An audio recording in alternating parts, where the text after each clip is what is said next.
नमस्कार, मैं सौरभ शुक्ला और आप देख रहे हैं न्यूज़ 18। चीनी यानी हर घर की रसोई का वो सामान जिसके बिना चाय से लेकर मिठाई तक अधूरी लगती है। लेकिन अब इसी चीनी की मिठास आपकी जेब पर भारी पड़ती दिखाई दे रही। सवाल सीधा है, आखिर चीनी महंगी क्यों हो रही है? क्या सिर्फ गन्ने की कमी इसकी वजह है या फिर इसके पीछे उत्पादन मिलों की लागत और बाजार की मांग का पूरा खेल है? दरअसल चीनी की कीमत तय होने के पीछे सबसे बड़ा फैक्टर है गन्ने का उत्पादन और चीनी का उत्पादन। अगर गन्ने की पैदावार कमजोर हुई, रिकवरी यानी गन्ने से निकलने वाली चीनी कम हुई और मिलों की लागत बढ़ी तो इसका सीधा असर चीनी के बाजार भाव पर पड़ता है। और यहाँ कहानी सिर्फ खेत तक सीमित नहीं है। गन्ने की खेती में किसानों की लागत बढ़ रही है। खाद, डीजल, मजदूरी, सिंचाई और परिवहन, हर मोर्चे पर खर्चे बढ़ता है। इसके बाद गन्ना मिल तक पहुँचता है जहाँ चीनी बनाने की लागत जुड़ती है, यानी उत्पादन की पूरी चेन महंगी हुई तो चीनी की कीमत पर दबाव आना तय है। लेकिन एक और बड़ा कारण है मांग और सप्लाई का अंतर। देश में चीनी की खपत लगातार बड़ी मात्रा में होती है। चाय, मिठाई, बिस्किट, पेय पदार्थ, डेयरी और तमाम खाद्य उद्योग चीनी पर निर्भर है। ऐसे में अगर बाजार में सप्लाई उम्मीद से कम हुई और मांग बनी रही तो कीमतों पर ऊपर जाने का दबाव बनता है। अब बात आती है मौसम की। गन्ना एक लंबी अवधि की फसल है और मौसम का असर इस पर सीधा पड़ता है।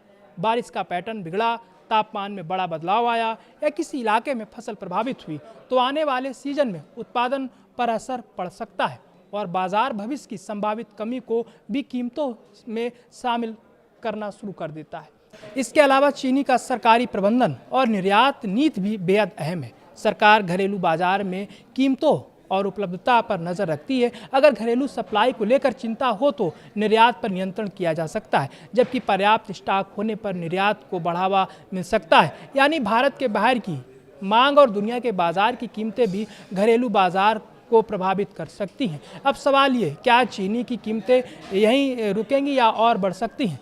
इसका जवाब कई चीज़ों पर निर्भर करेगा। अगली फसल कैसी रहती है, गन्ने से चीनी की रिकवरी कितनी होती है, मिलों के पास कितना स्टॉक बचा है, घरेलू खपत कितनी रहती है और सरकार निर्यात तथा घरेलू बाजार को लेकर क्या फैसला करती है। यानी चीनी के दाम की कहानी सिर्फ दुकानदार की मनमानी नहीं है। इसके पीछे किसान से लेकर चीनी मिल, मौसम से लेकर बाजार, घरेलू मांग से लेकर सरकारी नीति तक कई कड़ियाँ जुड़ी हुई हैं। और सबसे बड़ा सवाल यही है, अगर उत्पादन और सप्लाई पर दबाव बना रहता है तो क्या आने वाले दिनों में आम आदमी की चाय और ज़्यादा महंगी होगी? क्योंकि चीनी की कीमत में छोटा सा उछाल सिर्फ 1 किलो चीनी का हिसाब नहीं बदलता। इसका असर मिठाई, बिस्किट, पेय पदार्थ और रोज़मर्रा के कई खाद्य उत्पादों की कीमत पर भी पड़ सकता है।